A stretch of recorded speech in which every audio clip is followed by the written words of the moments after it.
नमस्कार सबैजनालाई। राष्ट्रिय बीमा कम्पनी अहिले खुल्ला प्रतियोगिताको परीक्षाका लागि दरखास्त आह्वान गरेको छ।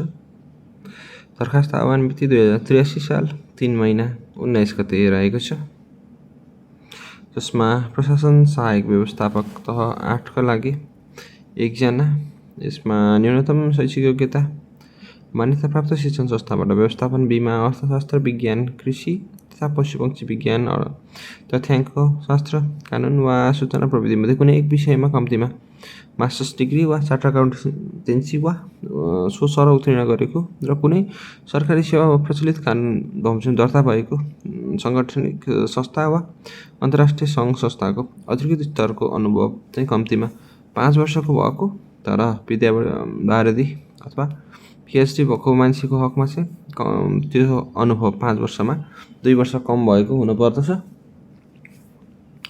चार्टर्ड अकाउन्टेन्टको लागि चाहिँ चार्टर्ड अकाउन्टेन्ट पास भएको हुनुपर्छ र कम्तीमा 5 वर्षको कामको अनुभव हुनुपर्छ र मास्टर पिएचडीको सकेको हकमा चाहिँ 2 वर्ष कम भए पनि हुनेछ। अर्को छ नायब व्यवस्थापक 7औं तहको लागि।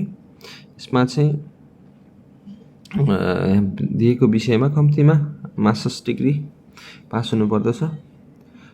कानुन 7औं अधिकृतको लागि चाहिँ कानुन विषयमा मास्टर्स सक्नुपर्छ र 6ठो तह व्यवस्थापकको लागि चाहिँ अनुभव चाहिँदैन, तर निम्नलिखित विषयहरूमा व्यवस्थापन, बीमा, अर्थशास्त्र, विज्ञान, कृषि तथा पशुपक्षी विज्ञान, तथ्याङ्क शास्त्र, कानुन वा सूचना प्रविधिमध्ये कुनै एक विषयमा कम्तीमा स्नातकोत्तर तह वा चार्टर्ड अकाउन्टेन्सी पास हुनुपर्दछ भने 5औं तहको लागि मान्यताप्राप्त शिक्षण संस्थाबाट अर्थशास्त्र, विज्ञान, कृषि तथा पशु विज्ञान, तथ्याङ्क शास्त्र, कानुन, सूचना प्रविधि वा बीमा मध्ये कुनै एक विषयमा ब्याचलर सक्नुपर्छ। स्वास्थ्य सहायकको हकमा हेल्थ असिस्टेन्ट वा सो सर उत्तीर्ण गरेको हुनुपर्छ।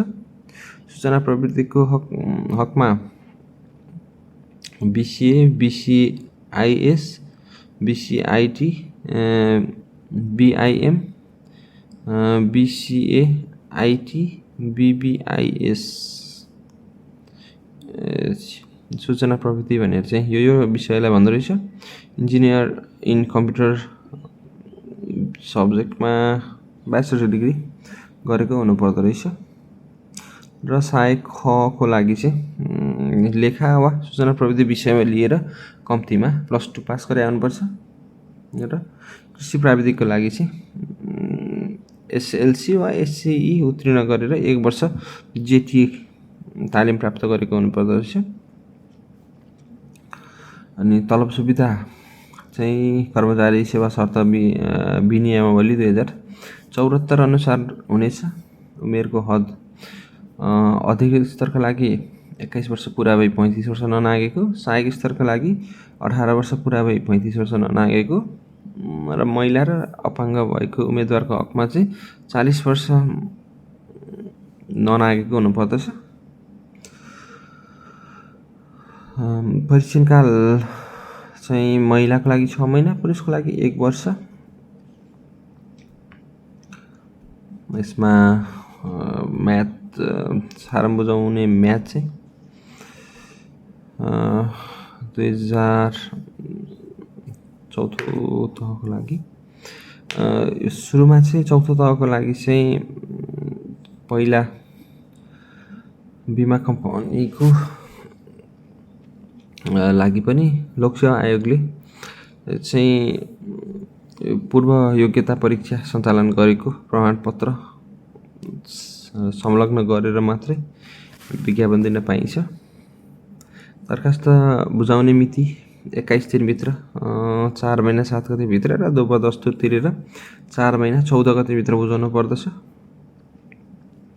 परीक्षा शुल्क 8 तह, 7 तह, 6 तहका लागि 1200, 4 तह र 5 तहका लागि 800 रुपियाँ छ।